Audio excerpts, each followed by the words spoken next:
तर 14 वर्षाचा मुलगा जेव्हा हत्येसाठी प्रवृत्त होतो तर नक्कीच त्यामागे नशा हे कारण असू शकतं।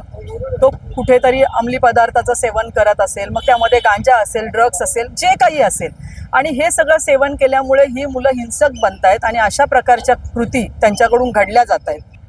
आतापर्यंत तुम्ही कारवाया करत असाल, आमच्यापर्यंत तुम्ही त्याचं पब्लिसिटी करत नसाल की माहिती बाहेर देत नसाल, परंतु लोकांना माहिती देणं पण गरजेचं आहे की हां, या ठिकाणी आम्ही ह्या गांजा विक्रेत्याला पकडलं, या ठिकाणी आम्ही हा साठा पकडला।